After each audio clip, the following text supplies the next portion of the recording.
Yo, my biggest fan? That's kind of crazy. I really appreciate it. Tell me how the music and the volume is for if it's too loud or too soft, I can adjust that. Uh, let's see here.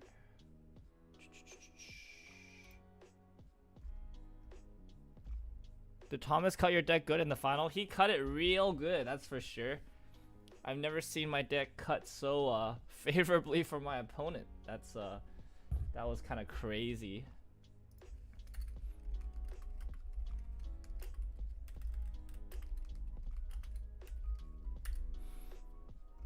Volume's a little low. All right, I'll boost it up.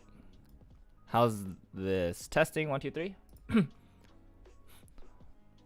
Voice a little low. Okay. Let me know if it should go higher after this.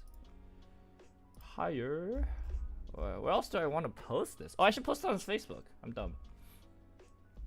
I should post this on Facebook. I'll post it on global. Oh, not incognito though. What am I doing? New window. Okay. Let's see here.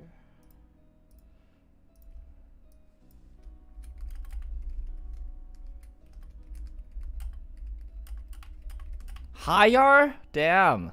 I can't believe my voice is in that high of a demand. I'm pretty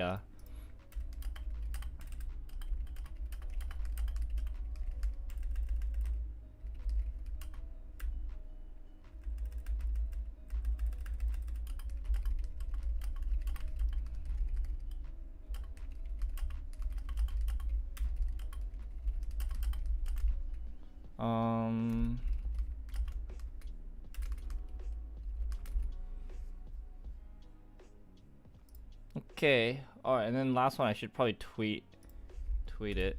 I think you sound fine. Okay. I mean, I did adjust it higher by quite a bit now, so this should be pretty good. I think this is probably fine here. Chairman ASMR, please no.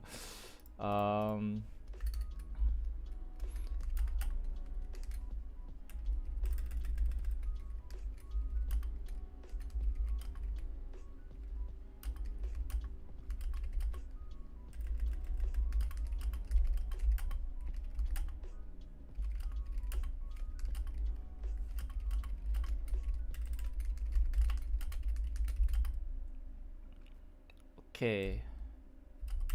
Alright, I'll tweet it out and we'll kind of get started in a bit. Alright, well, hope everybody's doing well. Just got back to the Bay Area, just got back home. It's kind of weird to say this is my home. I mean, I've been living in the Bay Area for a few years, but I came from SoCal, so like, they're like both my homes. It's crazy. But I'm repping the Bay this time because, you know, gotta have NorCal rep for the top two. I think that was really sick. You look less blocky than I imagined. Less blocky? What? Blocky? Blocky? Wait, I'm so confused. Anyways, yeah, NorCal, let's go.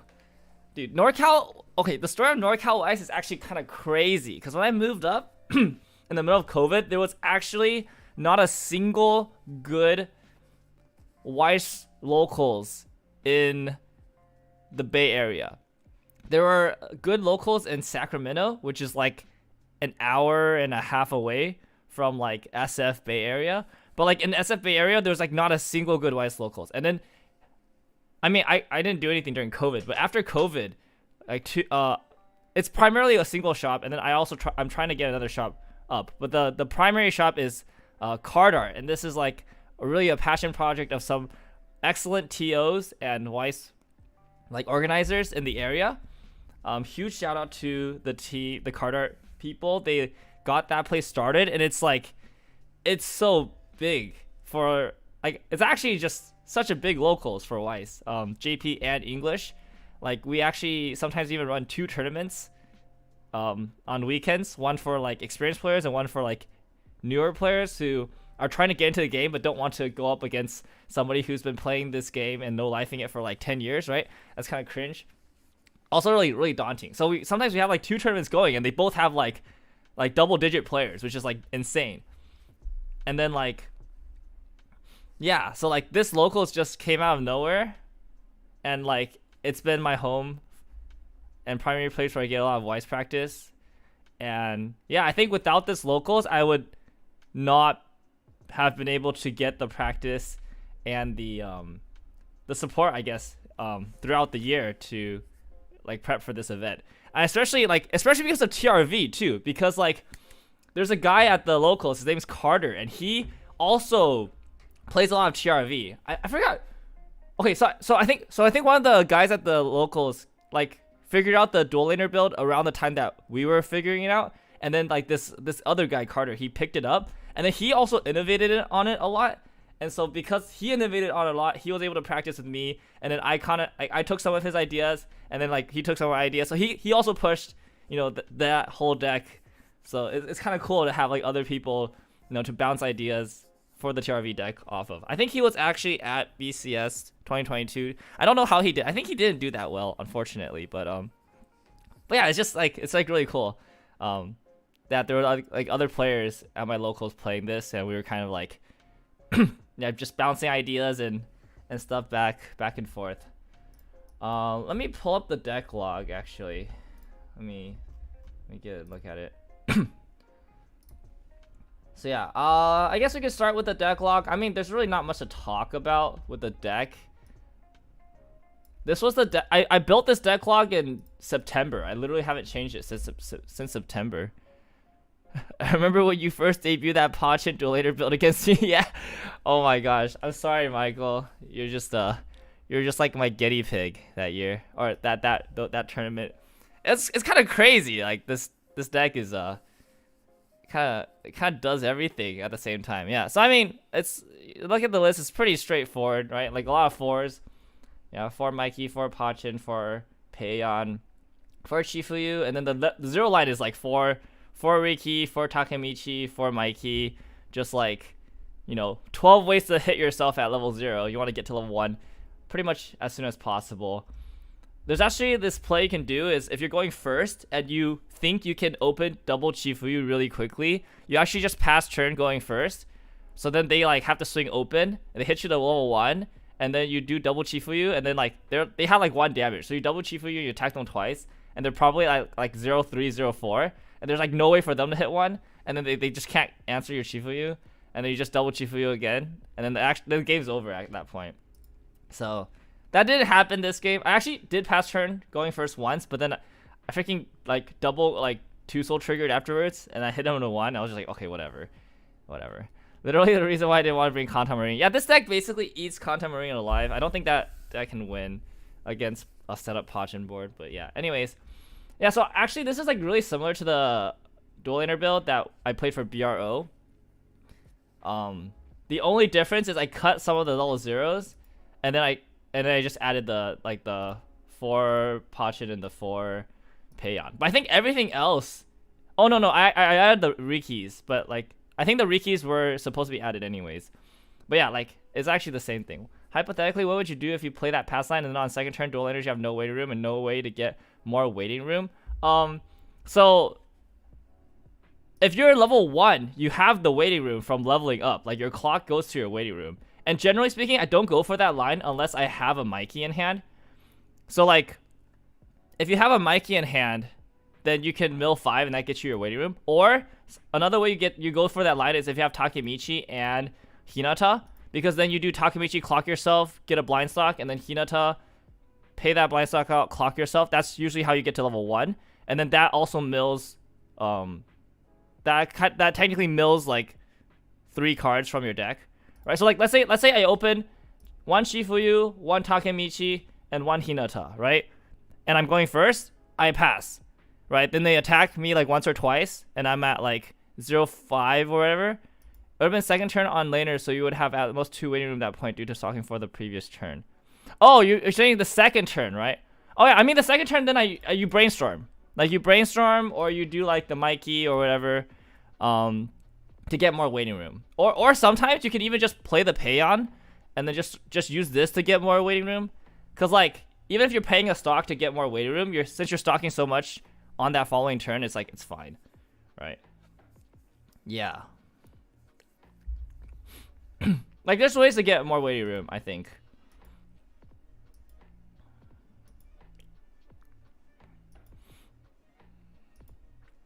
Cause what you're in the 2 turns you're stocking 8, and then your clock is like 6. Cause like 6 cards from your clock go to waiting room, so you have 6 there, I mean, maybe like 5 from a climax, and then you pay a few stocks. So you need to pay like 2 to 3 stock in order to get enough to stock to your just get enough to stock from waiting room. Like the second turn, you're not really trying to stock clean. Actually, the second turn you're just stocking whatever. You're just trying to build that stock resource, and then later when they hit level 1 and they like answer one of your Chifuyu, you actually just 3 stock Encore, and that basically saves you a draw and saves you a hand. Yeah, like if you get those 2 turns off at level 0, then you can actually just start 3 stocking your Chifuyu. It's like pretty easy. Hi June, is June in there? Is June in here? I don't know if June's in here. Okay, anyways, so I made a global post. It's right here. Yeah, and then I have some tweets. So I guess we could go over my tournament run for my for my matchups, right? Okay, so this was my tournament run. So round 1, round 2, I had a bye. In fact, actually, give me a second. I think somebody posted a picture. Is it like 2, 1?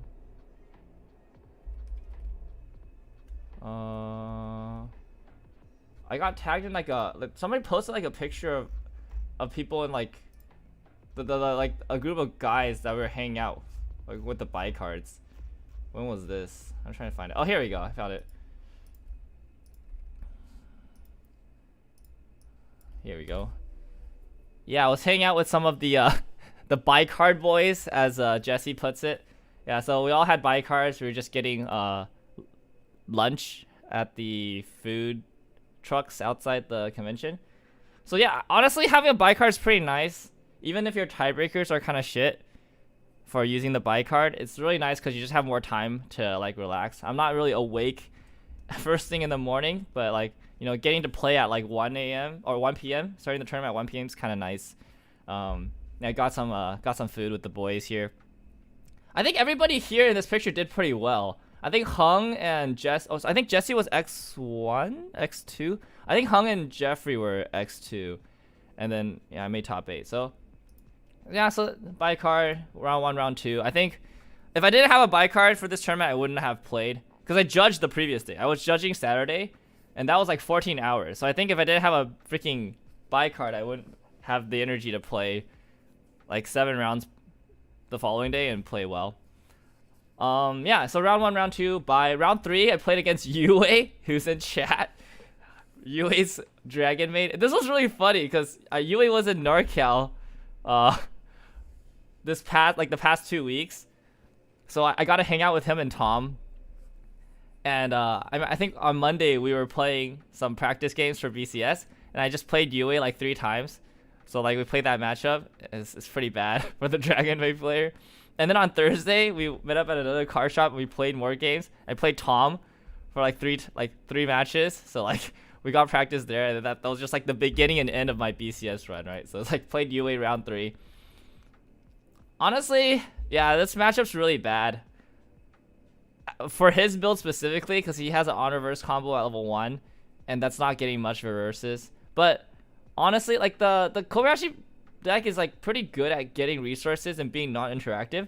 So I think at one point he actually had more stock than I did, which was kind of weird. That usually doesn't happen. But then I quickly got a bunch of stock. So I killed him from like 2-4, I think. I did the whole 18. I did the 18 stock combo against Yue. Yeah, I mean he was pretty dead. I missed one of the Mitsuya burns though. I milled 2 clean, and then I think that would have costed me the game if I wasn't able to side his level 3 for like damage. But then I got lucky and I hit the last soul trigger. I like checked top 2 and I hit the last soul trigger in the deck, so I was able to side for an instance, and I think I burned off a climax with that, and then the burn stuck. So yeah, UA died, 18 stock, UA died. All right, and then round 4, I was playing against an Attack on Titan player. I don't think I knew the guy. I think his name's Luke, if I remember correctly, but I don't think I know him. But AOT can't beat dual laners, I think. I'm pretty sure that AOT just can't beat the deck because no stock swap, so you can safely hit them to level 3 and they can't do shit about it. It's even worse for the Aaron Titan build because the Aaron Titan build mills, like the Icy Tail is checks for climaxes and level 0s, but you're stocking all your level 0s. So their only hits are on your climaxes, and if they don't hit your climaxes, then like they actually just do nothing. Which is really cringe for them. And yeah, and also like most of the level 1 games for Attack on Titan just don't get big because like standby Attack on Titan's like not a thing. So their level 1s you can safely counter. Like nothing kills Shifuyu plus counter. So you always like you can just keep dual laning for the entire game, and they just really have no interaction with you. And if they like try to heal loop, like some decks have the ability to like potentially heal loop, you just like do Pachin, and if they don't commit to Armin, you can just do single Payon Pachin. They're 12-5, and like nothing they have like contest with 12-5 very easily. So then they have to Armin, and then the moment they Armin, you just pull out your second Payon, and then now they actually just can't get over your board. So it's just like anytime they try to answer you, you can just play one card, and then you just beat them. And then they try to answer you again, you just play one card, and then I don't think the deck can beat. Yeah. As you can see, I played 2 Titan players, and they're like, the games were not that close. Top 4 I misplayed, which made it close, but like, yeah, round 4 I don't think it was very close. I hit him to 3 first, and then I think he like single Aaron Titan me, and I took like no damage. I had to clock myself to 3, and I forgot, I think I 12 stocked him. 12 stock killed him. Okay, whatever. Round 5, played Quince against Ethan Cho. So yeah, I bricked like really badly. I think I drew 6 climaxes first 2 or 3 turns of the game, and I triggered one the first turn of the game, and I canceled the last one on like a swing for 1. And then on turn 3 I had 14 clean in deck, and I was already like 1-6 or whatever. Yeah, it was a really bad game. Omega brick. And then the only way to get out of that situation was to pivot to Pachin, but then all 4 Payons were still in the deck somehow. So somehow I had lost all 8 climaxes, but all 4 Payons were still in deck, and I just couldn't really do anything. I had to like rekey for a Payon, and which hit me to level 2. And then I used literally all my stock to get triple Pachin, but by that point I was like down a whole level and no compression, so I just died. Yeah, I was molding pretty badly that game. And Ethan was just watching me just like lose my shit. Honestly, the Quince matchup is pretty good. I don't think it's like amazing because the Quince is just a really good deck in general, but I think it's probably favorable for the TRV player. Like if everything goes well for both players, I think TRV wins. But it's way easier for everything to go well for the Quince player than for everything to go well for the TRV player. The TRV deck, this deck is so fragile in the sense of like, if something goes wrong, you have very few ways to get yourself out of a bad situation. Because every single card in here like serves a very specific purpose. Is like every single card in here is trying to get you to the game, like the main game plan. And then if you can't get to the main game plan, then like it's hard to fix it. Yeah, I don't know. Maybe you could try to optimize this a bit, but like the more you optimize it, the less likely you're gonna get to be able to do the main game plan, I think. In which case, like then the deck kind of just doesn't do anything. Madka's bad. I mean, yeah, I was bad. Yeah, round 5 was very bad. Yeah, I'm not a very good player too, so I lost round 5. Yeah, like I lost to 2 Quince players, but like honestly, the Quince matchup is pretty good. They don't have stock swap, so again, like the same thing with AOT. You can safely hit them to level 3. You don't have to worry about stock swap. I think a really big problem with the deck in some matchups is like if they know how to play against you, they'll like keep you at 2, like low 2, and they'll like try to force you to hit them to 3, or they'll like use their own clocking ways to like hit themselves to 3 first. Like if your opponent hits 3 first and they have stock swap and you're TRV, you're kind of dead. Like yeah, you just lose. So like stock swap is something you do have to play around and have to worry about. But then like yeah, for the decks that don't have stock swap, you can just hit them. Like they can't do anything, so you just hit them, and it's like really unfortunate. Yeah, Quince also just doesn't have a very good way to deal with the compression. They have like the one icy tail that's usually not enough. Yeah. Anyway, so lost round 5 Quince, which means I'm now X1, and because it's 7 rounds, there's like no there's a chance I'll just bubble, which is like really cringe. I hope they never do that again. In the future, I am recommending they do 30-minute for Weiss and proper Swiss rounds. So I think you have to have a trade-off, because like if you do 35 minutes but proper Swiss rounds, we go into like freaking like 10 p.m. or something, and then the venue gets mad and will not allow us back in the future. So like that would not be a good situation, right? So we have to compromise somewhere, but I don't think compromising on Swiss rounds is good. So we have to compromise on like round time. So probably gonna have to decrease round time if you want proper Swiss. So this is something that we're gonna try to figure out, but you can't have your cake and eat it too, okay? There's like the triangle of balance. You can't have everything you want. So you gotta prioritize some stuff. NA players can't even finish the game in 30 minutes. Wasn't this a problem before? This was a problem before, which is why we increased it to 35, but now we've encountered the second problem, which is now we can't do proper Swiss without the venue getting mad. So I think we're gonna just go back to 30 and expect players to just like play faster. Honestly, okay, real talk, I played super fast. Like this deck is not a very fast deck. Honestly, like once you get compressed and stuff like that, I finished like almost all my games before time. I think like there's one round I went to time. Yeah, so like players just need to learn to play faster and think faster, and like especially on, how do you say it, when it's okay to take time to think, but when the line is obvious, just play. Like just do it. Force them to start at 9 a.m. That's also an option. I think 2 hours registration is a little bit too long, but the 2-hour registration isn't for Weiss, it's for Vanguard.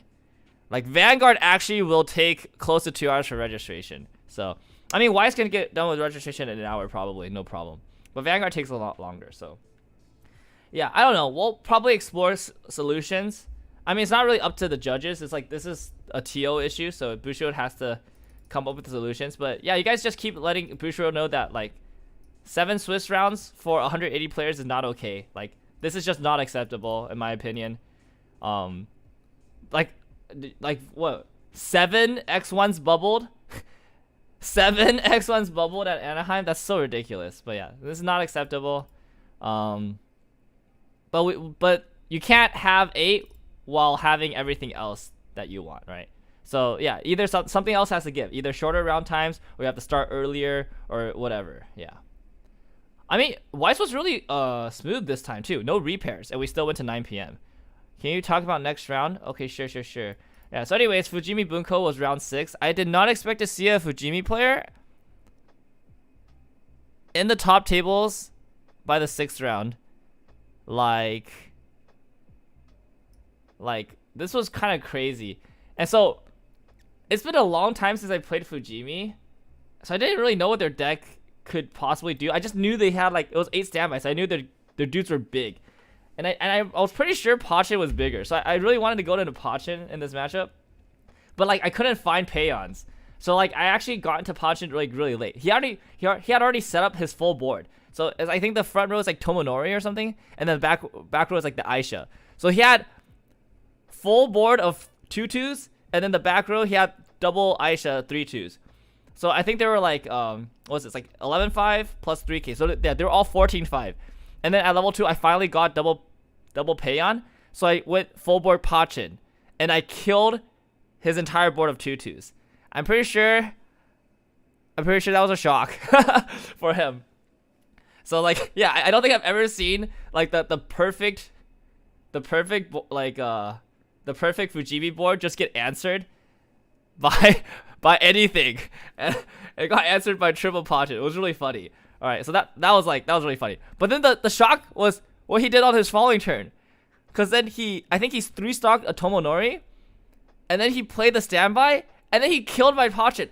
I forgot that Aisha combo gives another 15 per Aisha. Like, holy shit. His Tomonori was like swinging for like 18-5 or something. Oh no. Yeah, it was 18-5. Oh yeah, 18-5. I didn't have counter. I was like, oh my god, like Pachin died. That's actually insanity. Dude, I don't think I've seen Pachin die like in a long time. So Pachin died. That was funny. But I still had 2 Pachin, which is pretty good, right? So I pushed him up to 3 because I was tracking a stock swap. I knew he didn't have the stock swap. Okay, Pachin didn't. No, he didn't lose, but he definitely died. So I was tracking his stock swap. I knew he didn't have his stock swap. I was also tracking the 3-4 event counter. That was like the main reason I wanted to go into Pachin, because I wanted to clear his board so that he couldn't 3-4 event me. So he had 1 in waiting room. I think he had another in hand. I was just like kind of tracking that. So I pushed him to 3. He didn't have stock swap. I knew that. And then he played 3-2 Rias Grimory. Dude, this card also killed another Pachin. I lost 2 Pachins in this match. Like, actually insanity. Like, okay, let's see if I can find this card. Where is the Rias? I like, how did 2 Pachin die in this matchup? This card. Here, Rias.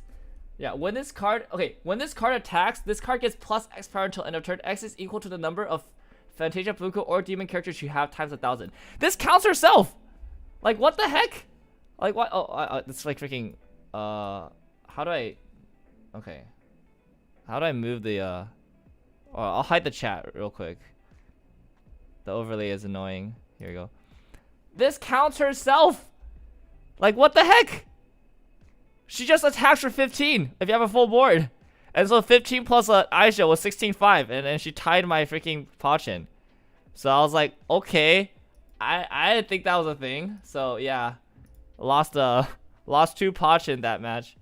Just open a new tab and it should be centered. Oh, whoops. Yeah. Okay, well, too late. Anyways. But yeah, anyways, like, he couldn't kill me, and then he was already level 3. So level 3 Baji combo just walks it home. I think I only 10 stocked him, but like I didn't need any more than 10 stock. Yeah. So the thing with the Pachin, which is really good about the deck, is that like in the matchups where they don't have stock swap, or you're tracking their stock swap, you know they don't have it, you can just push them to level 3, and then it's just way easier to kill them with the Baji combo, and you don't actually need that much stock. Because like Baji combo itself is just 5 burn 1s, which is like, that's basically enough to kill from like, that's like Coco Chino, like -1, but you get the extra attack. So you're basically Coco Chino, and Coco Chino has been killing from 3-0 for like years. So yeah, if in the matchups you can push them to 3, the game is like really easy. Congrats on the second. Thank you. All right, round 7, I get paired down against a Pekora Rusia player, and so I think he wanted to give me the win like regardless, but I was just like, let's just play it out, because you know, like, might as well just play it out. And then, yeah, it turns out that matchup's also horrible for them, because Pekora combo can't do anything against Chifuyu. It attacks for 6-5. And so you just counter 1 and you can't bump the other one. Triple Kokochino is just triple Marin, but cost 3 times more stock. Changed my mind. Sure, yeah. That's probably true. But anyways, yeah, so Pekora combo is actually so bad into Chifuyu. So he triple Pekora comboed, and he got like +1 because I countered. And he couldn't reverse the other one, so rip him. And then he got into the Rusias, and then this game was actually a struggle at level 2 because I couldn't get Payons. He actually hit 3 Payons to clock at level 2. My clock at level 2, I was 2-4, and it was 3 Payons and some other shit. And so I had a single Payon, and he had Rusia. He had Rusia Marin, and I had a single Payon, and I was 2-4. And he was on a deck with like 6 climaxes in like a very small deck. So I had the choice to like hit myself to 3 and go for the game, but I'm pretty sure I wasn't able to kill him.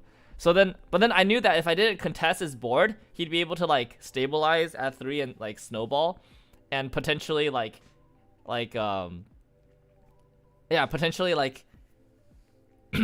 potentially heal down, or like set up something where I wouldn't be able to kill him the next turn. Oh, I was also really scared of him being able to get enough cards to rest counter, because I was like bleeding his hand the entire game. So I was just like, I just want rest counter out of the situation so I can front.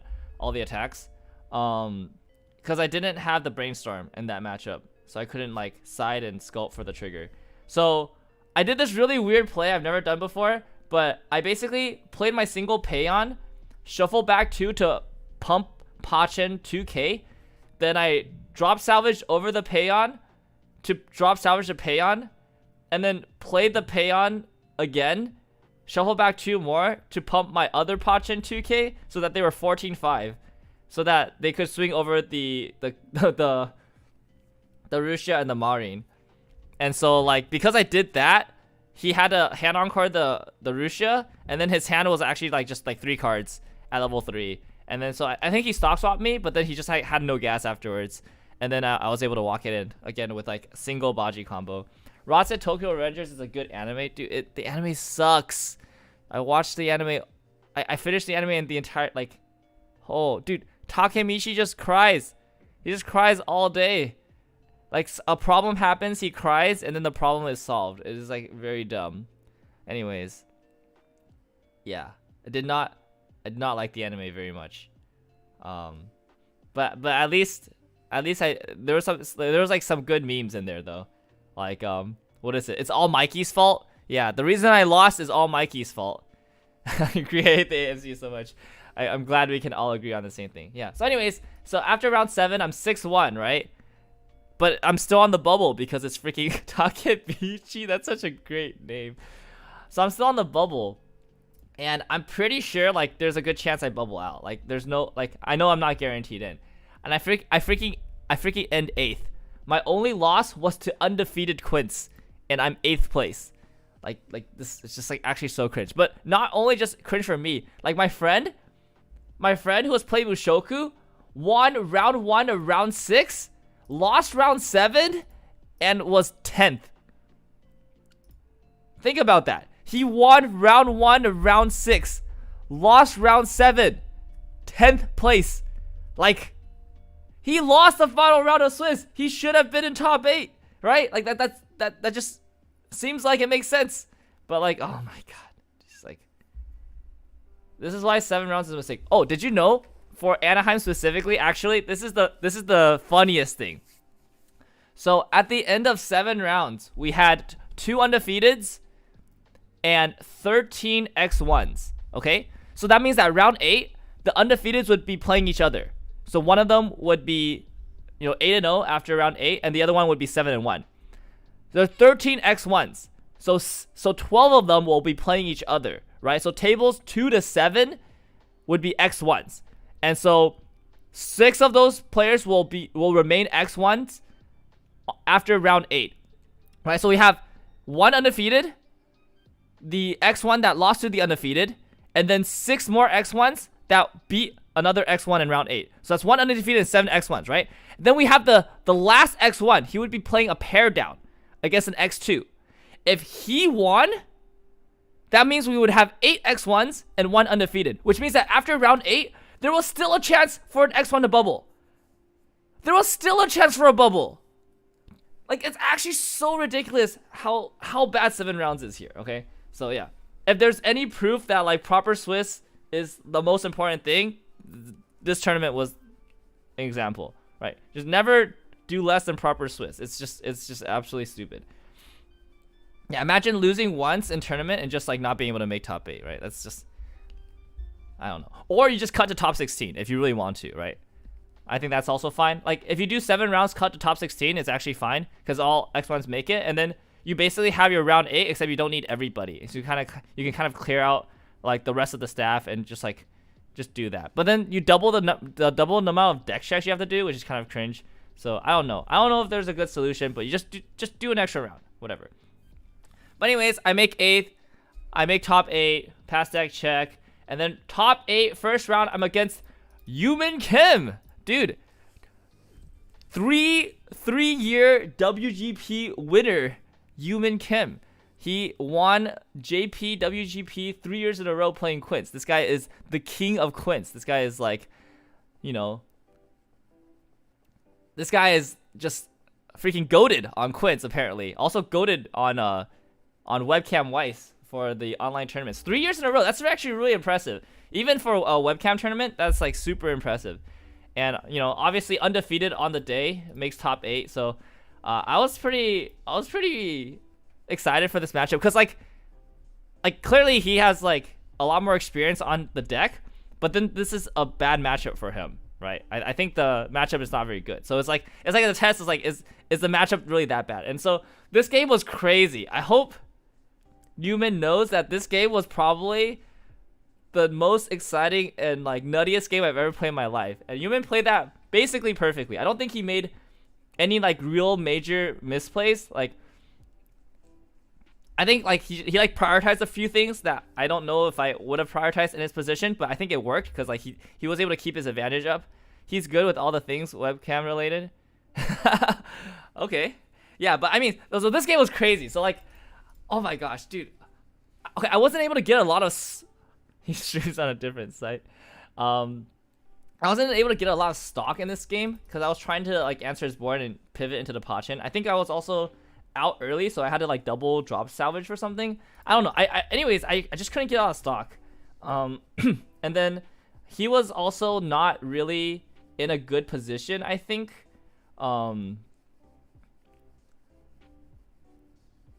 Like first deck, I think he had to, I mean, he had to get the back row, the pay 2 salvage to get hand. So I think there was something that happened with his early game that wasn't that great. Yeah, I don't think he developed like that well early wise. But then at level 2 we both stabilized, and I think there's one turn we both attacked each other just like once because he was trying to keep me off level 3, and then I was also trying to I think I only attacked once because I wanted to I didn't want to trigger a climax or something like that. I forget the exact situation there. But yeah, we had like this turn where we just both attack once and pass. It was really funny. But anyways, I push him to, I have him refresh. Okay, and he refreshes climax, Smoge, and then last attack triggers another standby with no waiting room. So he's like 6 in like a fresh deck. And I'm like, okay, this is go time. I have 9 stock, which is not a lot, but like I think this is not enough. He's like 2-5 or 2-6 or whatever, and I have 9 stock. I'm like, okay, I think a single Baji, because I killed his board, so I was able to like direct and then side, and I was like, okay, this is probably good enough to kill, because you know he's super uncompressed, only 6 climaxes left in the deck, so I should be able to kill him. So I do Baji and whatever, and I think I drew a climax that turn, or like 2 climaxes that turn. So I was like, okay, I kind of have to go in now because like I'm probably dead the next turn if I don't. So I commit to the combo. So I direct. I think he takes one of them. So now he's like 3-2 or whatever. I direct, he cancels, and I side for like 1 or 2. I think he cancels this one, or he takes this one. So I think he's like at 3-3 or something. 3-3 or 3-4, I forget. And then I'm like, okay, I go for the combo, right? Pay 8, ditch 3. And so I had 5 cards in my hand. I have 2 climaxes and 3 non-climaxes. So I ditched the 3 non-climaxes to try to like hide information. That was really dumb, by the way. I should have ditched 1 climax. I should have kept 1 climax, 1 character. Because then like, but then I was thinking like, if I don't kill him now, I don't have a next turn. So whatever. I just ditched the 3 non-climaxes to hide information. And then, you know, do whatever. All right, attack. Bottom deck 5. Burn 1 5 times. He takes 2 or 3 of the 5s. I forget. So he basically burns up to 3-6 and he cancels all the rest. Right, so I think he canceled like 2 or 3 of the burns. And I was like, oh, okay. All right, front for like 2. He doesn't counter. And then he cancels that one. So he lives. He's 3-6. He's alive. And I'm just like, oh God. I'm like so dead. Because I have 2 climaxes in hand. And I'm like 3-2 or something. And I'm just like, oh Lord, I'm actually so dead. I don't think that was Double Phil's last turn mentality. Yeah, I mean, yeah, I was definitely in last turn mentality, but I guess I shouldn't have been, like in hindsight. But yeah, anyways, but he's 3-6, so he draws, and then he can't clock, so he can't draw the climax. I don't even think he has a climax left. Oh no, he had 1 more climax left in deck, so he can't draw the climax. And he plays 3 Ninos from hand to heal down to 3-3. And he just attacks. He just goes direct. And he thinks I have like way more climaxes than I do. So he doesn't think he can kill me, but I'm like, he can definitely kill me if I don't cancel here. So I take one of the swings, I cancel the other two. So I'm like very lucky. So I'm still alive, right? But like my deck is like bottom 5 is like the stuff I shoved under. So it's like 2 Peons in the back row, 2 Pachins in the front row, and the Baji. They're like in my deck. And then I don't know what else is in my deck. So I draw. So I have 2 climaxes. I draw a card, non-climax. I clock the climax, draw 2 more. And then in those draws, I drew a Peon and I drew a Hina. And he's 3/3 with 8 cards left in deck and 1 climax.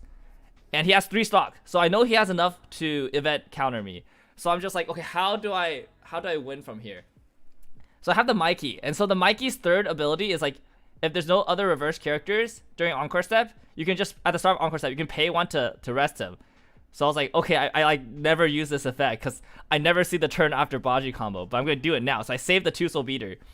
And I'm just like, wait, I have both Peon and Hina. I can shove Soul Triggers back into my deck, and then I can play the climax to give my 1 soul attackers an extra soul. So now I have a good chance to do 3/3/3. And even if he -3 soul counters 1 lane and cancels the other lane, my last lane will stick. He'll be at 3/6, he'll draw, he can't clock, and if he attacks, he dies. I'm like, okay, that's the line. So I just need to shove Soul Triggers back and then not trigger one. So I think I brainstormed, I hit 1 more non-soul trigger out of my deck, and I shoved 4 back in. And then so I had like 1 Peon in my deck of like 7 cards, and the rest were soul triggers. And so I was able to hit 3/3/3, and then he canceled the first one, and then he recognized that like, okay, no matter what he did. I don't even think he had, I don't know if he had the -3 soul counter because he never used it, but like, that was GG. So it was crazy. He lived the Baji turn, but then I lived the turn afterwards. Like I don't think I've ever had that happen. That was an insane game. So yeah, I think I definitely think I misplayed a little bit more than him, but it was an unfavorable matchup for him. But either way, that was like probably the craziest game of my entire life. I think ultimately we both played that really well, and so that was a really good game. Like definitely, I think if he beat me, he probably could have taken the whole thing. Like this guy is just too good on Quince. I hope Quince gets banned in both English and JP, so that we get this guy off this deck, so that he can like play something else and show us more of him. But as far as Quince is concerned, I'm pretty sure he's just the best Quince player in the world on Ace Stand by Nino. Pretty convinced. Anyways, yeah. So anyways, then top 4 Attack on Titan. It's the free matchup, right? So I'm feeling pretty good. I'm like, okay, AOT is kind of free, and up until like level 2, I played that really well, and like he's like totally losing, and then I miscount climaxes, so I almost lose, cause he's on Sasha combo, so he's like Sasha's into a Gabby. And I was like, oh shit, I think if this Gabby like mills too many climaxes, I actually lose here. And then I think I had to cancel the last attack on like, I had like one more, I had 1 climax in 7, and I was like 3/4, and I had to cancel it. And I was like, oh no, this is where I actually lose. If I canceled, and then he was already level 3, so I was able to beat him. But yeah, this one I misplayed. I think this is the game I misplayed the most of all day. I mean, kind of understandable. I was like really tired by then, so I'll already not making optimal plays. But I mean, I didn't feel like I was misplaying in the moment, but like in retrospect, I was just doing some dumbass shit in this game. But it's AOT, so it's kind of free.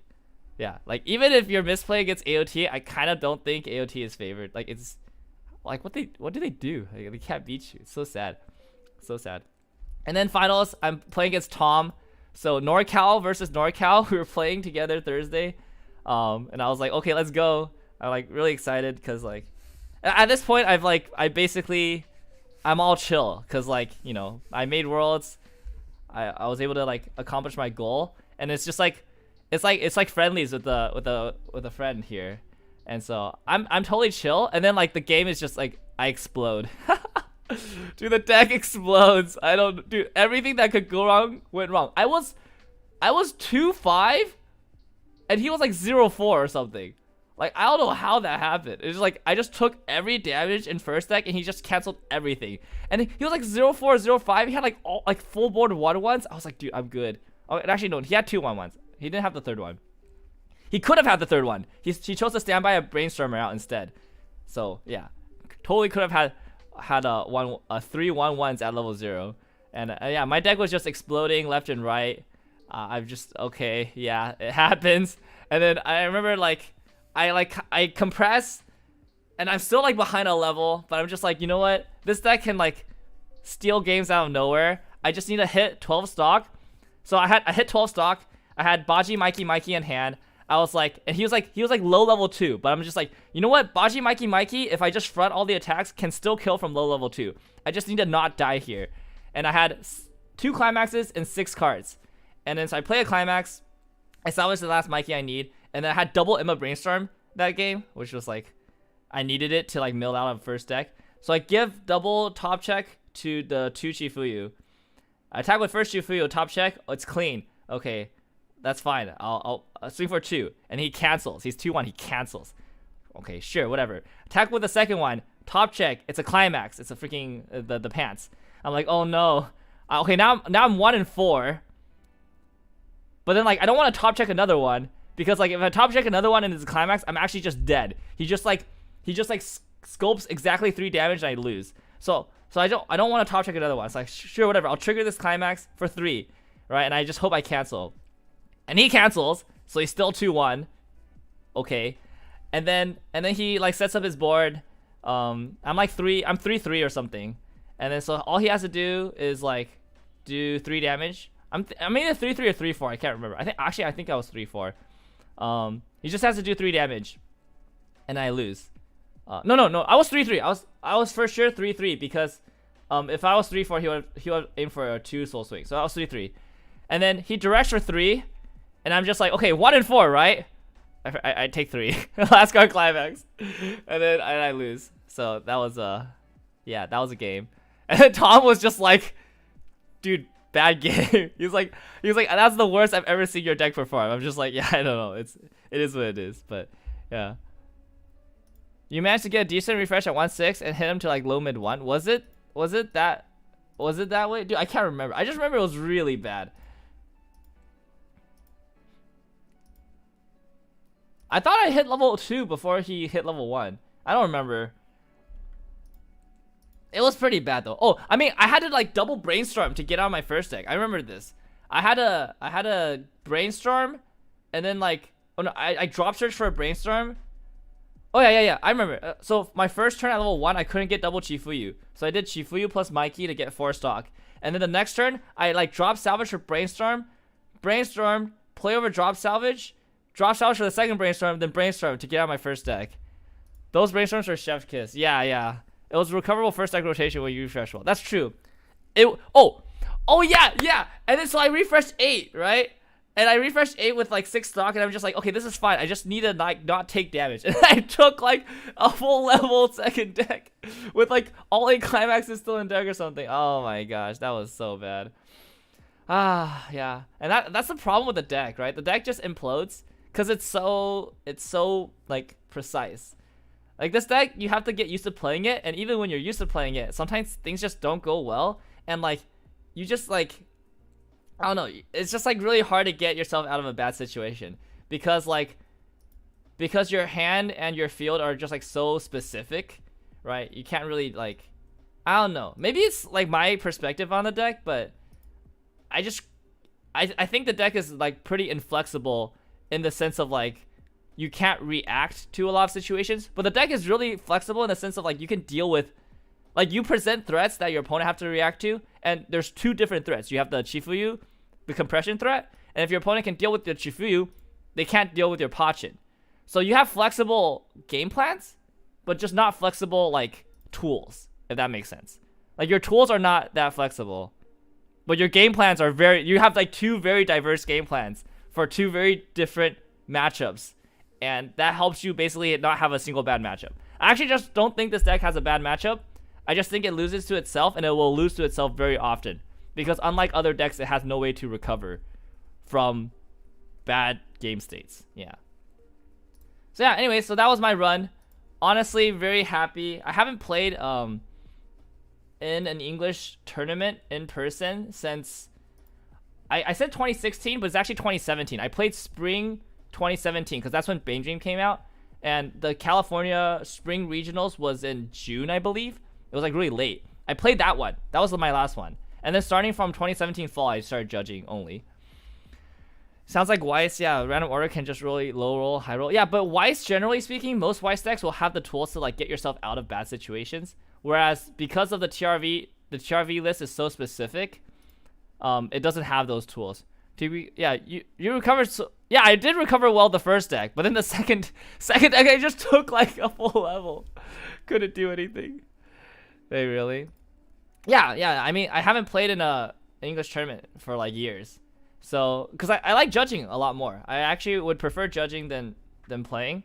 And I was looking forward to judging Worlds this year, but they're not inviting any of the NA or EU judges. I think it's only going to be Singapore staff. So basically I was like, okay, well, if I can't judge Worlds, then at least I'm going to try to at least play at Worlds. So I got one buy card and I was like, okay, I'm just going to play at Anaheim. I'll judge the other ones. So yeah, I did judge this circuit too. I judged BCS Houston, which was the first one, and then I judged New York last week. I like just came back from New York and had a prep for Anaheim. It was a kind of a packed week for me. But yeah, I mean, I think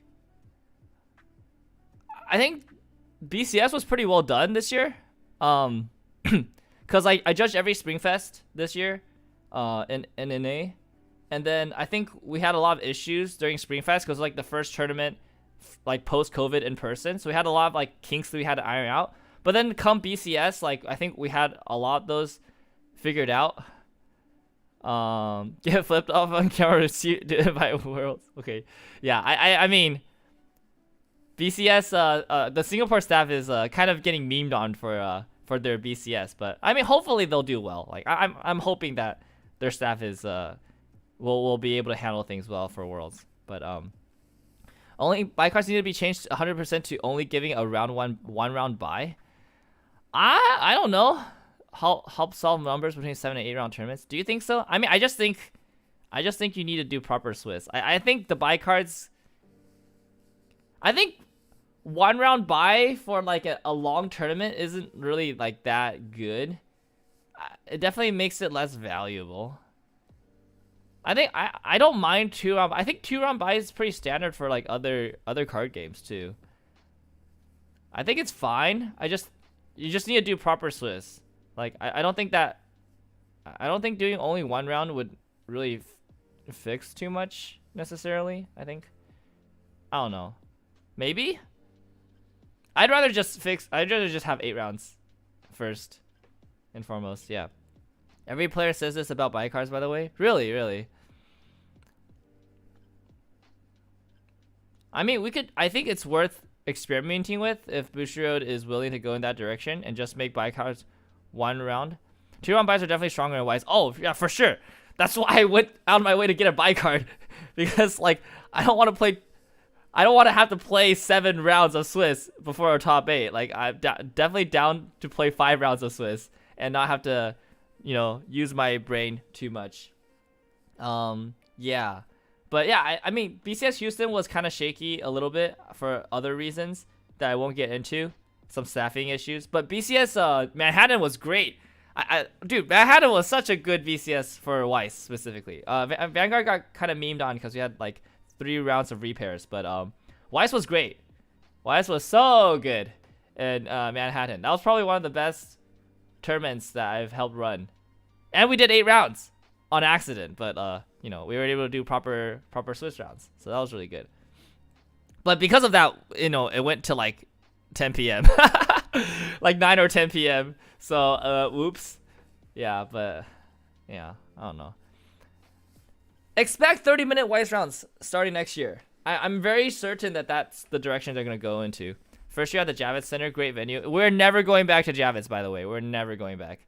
That place was hell of expensive. And I'm pretty sure going there was an accident. I don't think we're ever going back. But I would love to go back. That place was great. I love the venue. But I don't think we can go back. I think the staff liked the venue too. But yeah, I think it's a price issue. I don't know. Maybe if Weiss blows up, we can go back to Javits Center. Yeah, the venue was excellent. Oh my gosh, that was such a good venue. And then like the seating arrangements was like so spacious. The stage was so huge. Dude, that was sick. Anyways, yeah, expect 30-minute Weiss rounds next year, probably. I think that's the direction they'll go into. Yeah. Oh, I wanna show something real quick.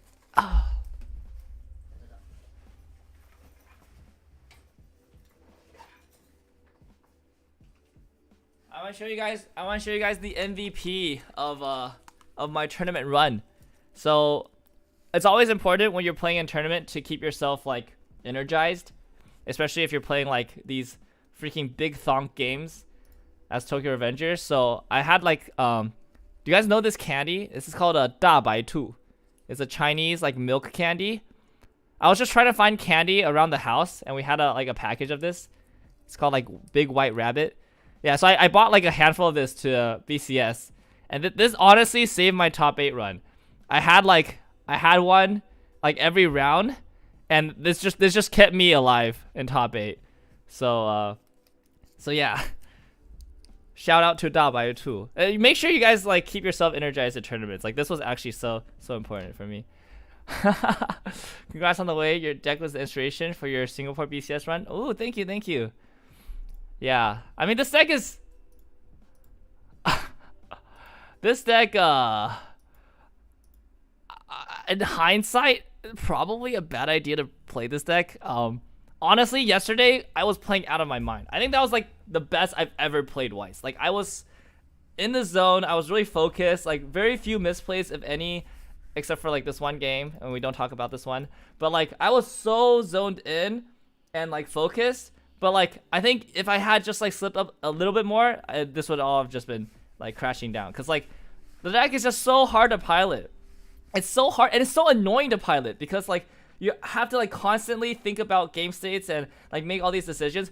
There's one turn. Oh yeah, against Tom, like in order to dig myself out of that like horrible like first deck situation, I spent 2.5 minutes thinking about my play. Dude, the judge next to me was like, dude, the judge was timing me. He was like, he's been thinking for 2.5 minutes. He's been talking to himself for 2.5 minutes. Like he was like, the judge was like about to like freaking slap me with like every slow play warning on earth. It was crazy. But then like once I figured out the line, like everything else went like pretty quickly. And I don't even think we hit time in that game. I don't even think we hit like the time limit. But yeah, like the deck is just too hard to play, dude. It's like, oh my gosh. I don't think I would ever bring the deck to a long tournament like this again. This was like a definite mistake. I just played out of my mind. Can't hit time if you don't cancel. That's true. And can't confirm I was timing you. Yeah. Dude, yeah, I don't know. I don't think I definitely think this was a mistake in hindsight. Yeah. Hindsight 2020, but I'm glad I did play it because it does have really good matchups in this current meta. Right now, like the 2 popular decks are Quince and AOT. They both don't have stock swap, so any compression strategy right now seems pretty good. Stock compression strategy, and so like yeah, definitely was really good choice like meta wise, but really bad choice like in terms of just yeah, that was probably not the best idea. Anyway, so yeah, that was my run.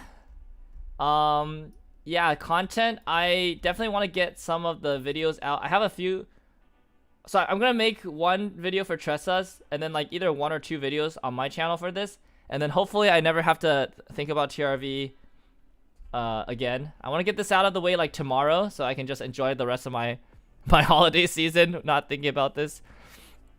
Yeah, whether you go dual laner or whether you go Pachin is like very important. Also, and I do this like very rarely, but sometimes you do like one Chifuyu, one Pachin, so that you have like and your back row is like 1 Payon and then like either 1 Emma or 1 Mitsuya, and you just do like, you have like 1 12k beater and a 1 7k beater. You get 4 stock and you like answer their like 1 early play or 1 big dude, and then you just kind of like play around that. And I actually really like doing that because you can pivot either direction. Like if you like for example, if you do like 1 Pachin, 1 Chifuyu in mid game, and they're just like, well shit, he has a Pachin, I'm just gonna dial back and play weenies, right? And like they play weenies, they crash into the Pachin, obviously, right? And they like whatever, they side Chifuyu or whatever. The following turn, you just slap down a Chifuyu. You Mitsuya clone the Chifuyu, and then you play over the Pachin, and then now you have double Chifuyu, and then you just go back to dual laners, and you like get 6 stock, which is kind of nice, right? And your opponent's like, well shit, I went weenies, and he went back to dual laners. Like that's stupid. But then if they commit to like big beefy dudes, and then they try to beat your board, then you already have a Mitsuya and a Payon in back row. So you Mitsuya clone the Payon, and then you Payon, shuffle the Pachin back, brainstorm, bring out the Pachins. Now they're 16-5, and then now they lose for going big, right? So like, I actually really like doing like one of each in mid game if you can. With like, ideally it's like Mitsuya, Payon, back row, and then so then your opponent is actually just stuck between a rock and a hard place. They're stuck between like, they can't like they can't go small, they can't go big, and you're getting like 4-stock every turn while killing their board like very reasonably. And so it's like it's really funny. How many Takebichi level 0 do you run? It's a bit cut off. It's 4. Sorry. Oh, four copies. Let me move my camera.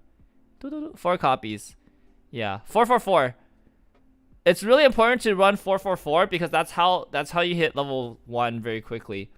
Also, if you open Takemichi and Hinata, you can like hit yourself, get the stock, and then immediately Ricky, which is sick. If you do Takemichi plus Emma, you can hit yourself and then immediately brainstorm like turn 1. I do this all the time. If I have like Takemichi Hina, I'll just like turn 1 brainstorm, and if I hit, I top check 3, and I've like milled through like. So Takemichi mills 2, right? You clock yourself once, and then you blind stock 1. So that's mill 2. And then the Emma will mill 4, which is, so that's 6.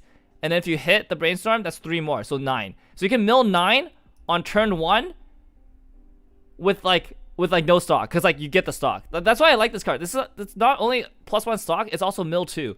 Right? The mill 2 is like super important. Also, final turn, if you like don't have enough stock, you can use this to like hit yourself to like the stock thresholds that you want.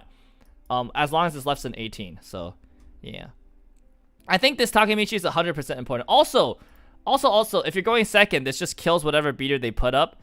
So like, that's also amazing. Like, this card is just so good. I would never cut this card, actually. I've considered it because this is probably the weaker of the level 0s, but it's just still so good. It's so good.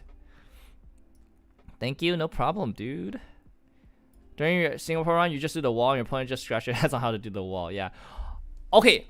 If we get universal doors in English, I'll go back to like perfecting this deck, because I have an idea for the deck, but only if we have universal doors or universal, yeah, the salvage climax. But I think without salvage climax, you kind of have to play this, and it's just like, yeah, it's just whatever. Your loss in Swiss was actually because you can't get pants climax to end the game. Yeah, that's also an annoying thing, or like in late game, if you can't get access to the pants, it's actually kind of cringe. That's why one of the reasons why Mitsuya is still a really good card in the build, because it builds you cards, and then if you mill the Pants Climax, then it's easy to salvage it with the Baji. And it's also your backup plan. If you can't get Pants Climax, you just salvage the Mitsuya Climax, and you just Mitsuya combo. Question: if playing decks against like Hololive, would sniping the Aqua La Plus turn 2 be a good idea? Yeah, generally speaking, sniping that is good, because you have no way to reverse it, right?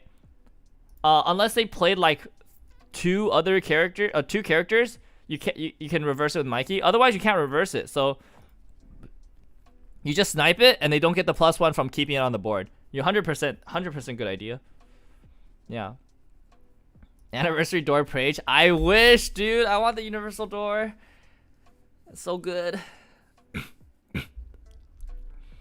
But yeah,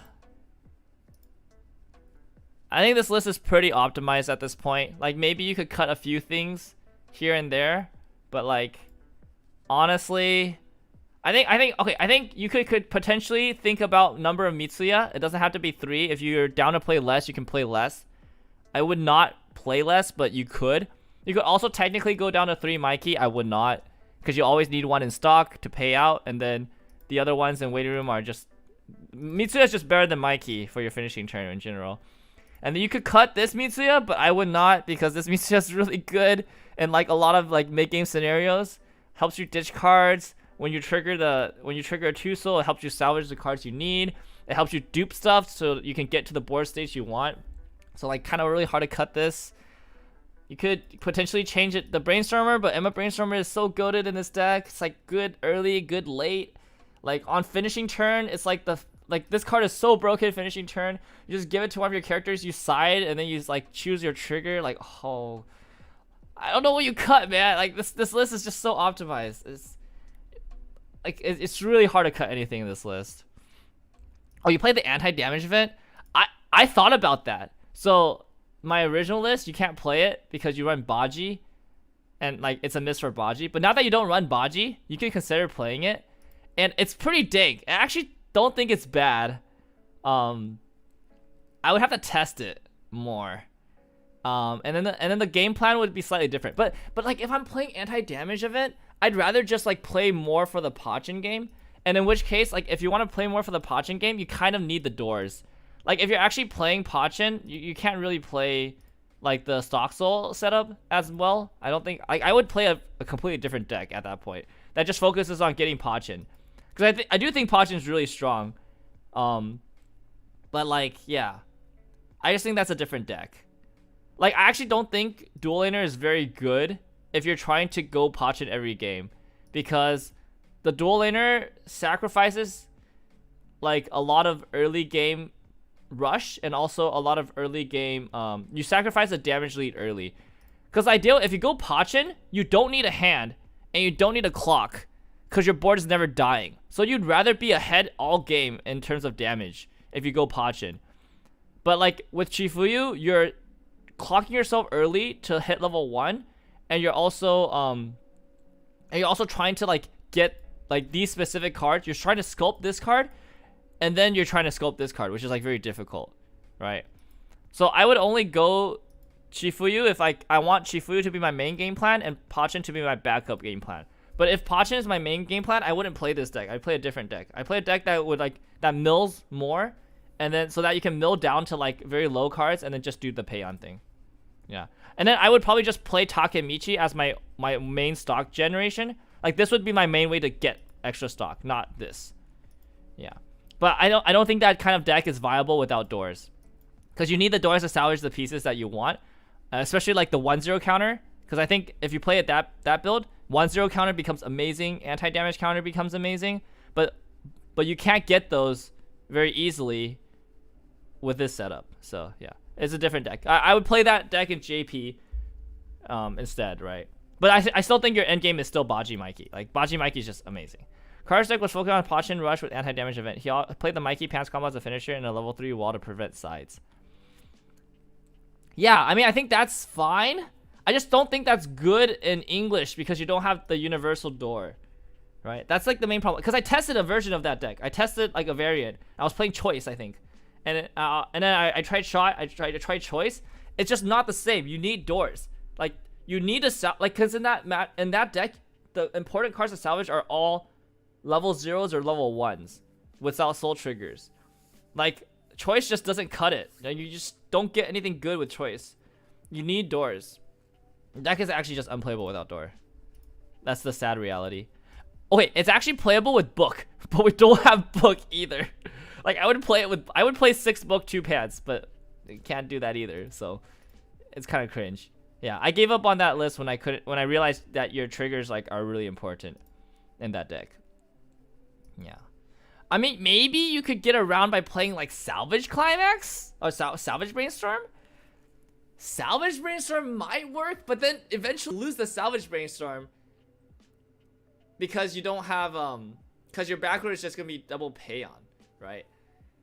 You just like honestly like once you set up with Payon and Pachin, like the only way to sculpt your hand is like clock draw, which you never want to do because your board's never dying, so you never want to clock and draw, and whatever your triggers are. So at that point, that's why your triggers are so important, because the goal of that deck is you want to set up Payon as soon as possible, like as early as level 1, and then for the rest of the game you just draw and then attack, and then maybe use the Brainstorm to like mill out if you're out. Like you never actually want to do anything else. You never want to clock. You never want to play over your Pachins if you don't have to. So like then it's just like it's entirely dependent on your triggers to get the late game stuff. How about choice trigger, low selection? Exactly, you said it yourself, low selection. You can't get the important cards. You can't get 1-0 counter with choice trigger. You can't get the event with choice trigger. You can't get like early game when you're setting up. You can't get your Payons with choice trigger. You can't get any of your level 0s with choice trigger, like your utility cards. Because like one way you can like once you set up with a Pachin, one way you can like help sculpt is you play double drop salvage. You play it over your Pachin, you salvage the Pachin, then you play your Pachin over the drop salvage, and then you salvage the card that you actually want, and you're back on your walls again, right? But you can't get this if you don't run door. If your choice can't get this, so like you can't even get to the card that helps you get to the card that you need. So like there's like really no winning. Like if you like yeah, that deck is like very trigger dependent in my opinion. Okay. All right. Well, I think that's the run. Yeah, and then yeah, the content is gonna come in a few days. What else? I don't know if there's anything else I want to talk about. I mean, I'm really excited for Worlds. Can't wait for Worlds. Yeah. Oh man, it still doesn't feel quite real, you know, like yeah, that's kind of crazy. But anyways, thanks for watching. How long has I? Oh my god, it's been an hour already. Jesus Christ. Okay. Yeah, I probably should end it here. Thanks for dropping by. Hope that was you know, hope that kind of explains a little bit about kind of my deck and how I got to where I got to. I think overall, like, I had pretty favorable matchups, but that's kind of the nature of the deck. And I guess I got kind of lucky that I only blew up like when it didn't matter. Like I blew up here, but it ended up not mattering, and I blew up here, but I already got the Worlds invite, which is great. But it's kind of sad that I blew up in the matchups where honestly, like, it's favorable for me. So yeah, like, I mean, in an alternate universe, I win the whole thing, but in an alternate universe, I blow up on like half these games and I don't make top 8, right? So very thankful for being in the universe that I'm in right now. Thank you. Deserve it? I don't know. I definitely played well, but yeah, it is Weiss. You know, I think a lot of people deserved to be in top 8. I think a lot of people in top 8 deserved to, you know, make Worlds, but at the end of the day, you know, it is what it is, and I think just have to be very thankful. I'm very thankful and grateful for this opportunity, and yeah, I'm gonna try to go as far as I can with it. So, but you know, I think the one thing though that I'm actually very grateful for is, like, since I started judging English since 2017, I think before 2017 I wasn't very developed as a player. You know, I was still pretty new to Weiss. I think I had only been playing Weiss for like a few years, like a year or two at that point. And so and then I never made any like tops during that time. And then I started judging, right? So I kind of always felt like I was a good judge, but I wasn't very accomplished as a player. And I didn't want people to think that, like, oh, this judge can't play. I didn't want people to think that, like, I didn't really know anything about actually like competing or playing. But I think this is the fact that I placed this well is like finally like, okay, yes, I can also play. I'm also, you know, I can also do well as a player. So I think that's kind of like a chip off my shoulder, and I am pretty proud of that in that respect. It's like he's not judging because he can't play. He's judging in spite of being able to do well. Like I think that makes my judging also a lot more meaningful, right? It's like I'm choosing to judge because like I love judging. Like it is definitely my passion. Not because I can't do it. Like I can't do the other thing. Yeah. Shut down all my Quince matchups thanks to Fat Chins. Yeah, dude, Fat Chin. Pachin is great, dude. Pachin also had like no screen time in the anime, sadly. I'm pretty sure Takemichi's Tears had more screen time than Pachin. Very sad. It's good at slapping cardboard. Yes, indeed. All right. Well, that's it. Thank you guys so much for watching. If you want to see more content, the TRV video deck profile will be going on Tressa's channel. So I do have a link in this. I probably have a link in the description after this. Please subscribe to this channel if you want to see more of that content. Sorry, more of the other content that I make for deck profiles, match commentaries, other random stuff I do for Weiss. Yeah, that's about it. Yeah, thanks for joining me with reminiscing on this ride. Yeah, appreciate all of you guys and all the support. And yeah, see you guys at Worlds. Later.